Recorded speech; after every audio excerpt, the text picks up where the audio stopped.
never imagined that walking into a courtroom in Jackson, Mississippi, would change the way two police officers saw me forever. I wasn't there to argue, I wasn't there to make a scene, I was just me. A plain gray suit, a calm expression, and a single purpose. But from the moment I entered, I could feel the eyes on me, a mixture of amusement and disbelief. Two officers leaning against the wall whispered and laughed under their breath. I caught snippets. Who does he think he is? They had no idea. They thought I was just another man caught in the system, another file on someone else's desk. They had no idea I was not here as a defendant, not here as a witness, but as the one person who could make the room fall silent with a single, simple act. I need to start at the beginning, because you can't understand that courtroom without knowing how I got there. It started 2 months ago, in a sleepy town where complaints piled up in neglected files, and oversight was more of a suggestion than a law. I was working undercover, not in the traditional sense, but in the way the FBI trains you to watch, to listen, to observe without being noticed.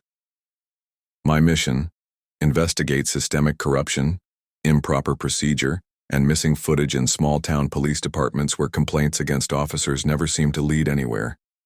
Jackson wasn't the first stop.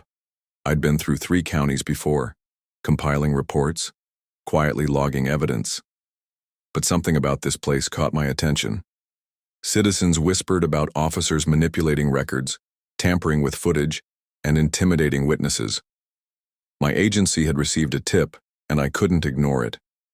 This was one of those towns where nobody expected accountability, and that's exactly why I had to be careful. I spent weeks embedding myself in everyday life: cafes, stores, town hall meetings, watching, listening, documenting. I wasn't looking for recognition. I wasn't looking for applause. I just wanted the truth. Then it happened. A local complaint about a minor traffic incident caught my attention. On paper, it was insignificant. A man claiming his property had been damaged, officers filing a report that didn't match his statement. But as I dug deeper, patterns emerged: missing footage, delayed reports, internal memos contradicting public statements. What started as a small case grew into a web of inconsistencies, and I realized that some officers had no intention of following protocol. It was the type of situation that could get overlooked in a busy courthouse, but I knew the value of patience. I compiled everything: reports, memos, internal emails, witness statements, video logs. And then I waited. The summons came unexpectedly. A local judge had requested my testimony in a hearing related to one of the minor incidents. I knew the officers would expect me to be nervous, unprepared, or at least ordinary. They didn't know I wasn't just an observer. I had a badge of my own, one they wouldn't recognize until it mattered. The morning of the hearing, I walked into the courtroom and felt the energy shift immediately. Officers leaned back in their chairs, smirking. They whispered to one another, shaking their heads as if to say, "Who's this guy?" I could almost hear the unspoken judgment in the room.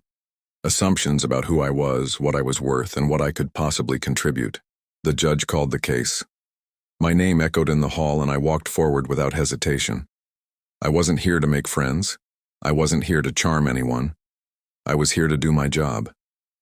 As I approached the bench, the murmurs grew louder. The 2 officers who had been laughing at the back of the room were now whispering more urgently, eyes darting between me and the judge. I handed over a folder.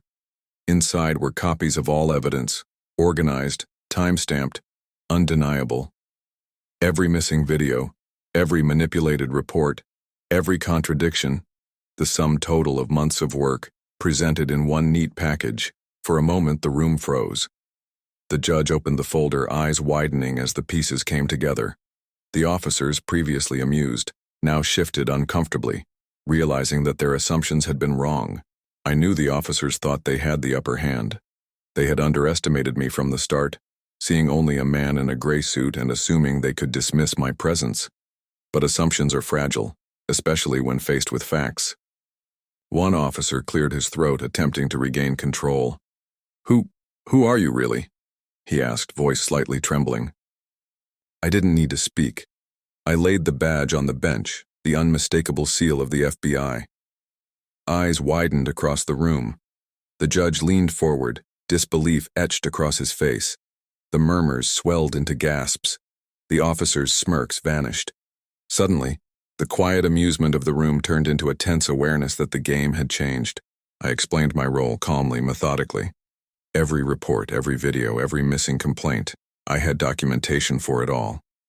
I detailed the months of investigation, the patterns of negligence, the deliberate cover-ups that had been happening under their noses. The first officer, the one who had laughed the loudest, suddenly turned pale. He stammered, searching for a response, but there was nothing he could say. I wasn't there to argue. I wasn't there to intimidate. I simply presented the facts. The room shifted as the judge absorbed the evidence. The weight of the truth settled over everyone. I watched as pride, arrogance, and entitlement faltered in real time. It was a rare moment. When truth speaks, authority bends. Then came the question I had anticipated. Why didn't we know about this sooner? I smiled faintly. Because nobody wanted to know, I said. And because the people responsible for oversight failed to do their jobs. That changes today. The officers' faces showed the same mixture of disbelief and fear I had witnessed countless times before in other towns. But this time, it was different. This time, the evidence could not be ignored, and the consequences could not be avoided. By the end of the session, the judge had ordered an immediate review of the department's procedures, a freeze on all ongoing internal investigations until external oversight could be applied, and a full audit of every complaint filed in the last 5 years. I handed over my files to a court clerk, who looked at me with awe and relief. I left the courtroom quietly, without a word. No applause, no recognition, just the satisfaction of knowing that months of careful observation, meticulous documentation, and patient planning had forced accountability where it had been absent for far too long. Walking out of that courtroom, I realized something fundamental. Assumptions are dangerous, and underestimating someone based on appearance or status can have consequences far beyond what anyone imagines. Those two officers had laughed because they assumed the worst about me, because society had conditioned them to expect certain behaviors from certain faces. What they didn't understand, and what the people watching did, is that integrity and persistence are invisible weapons. I didn't need to shout. I didn't need to threaten. I only needed the facts, presented clearly, to force the truth into a room that had avoided it for decades. It's easy to dismiss people who seem ordinary. It's easy to rely on biases, to think that someone without a uniform, without recognition, without apparent power, is insignificant. But real influence doesn't require permission. It requires patience, preparation, and courage. I hope this story reminds everyone of the unseen work that goes into protecting justice. The victories aren't always loud, the heroes aren't always visible, and sometimes the most powerful act is simply showing up prepared, calm, and unwavering. Those two officers never laughed at me again, not because I demanded it, but because the truth spoke louder than their assumptions ever could. And in that silence, justice had its first real moment in years.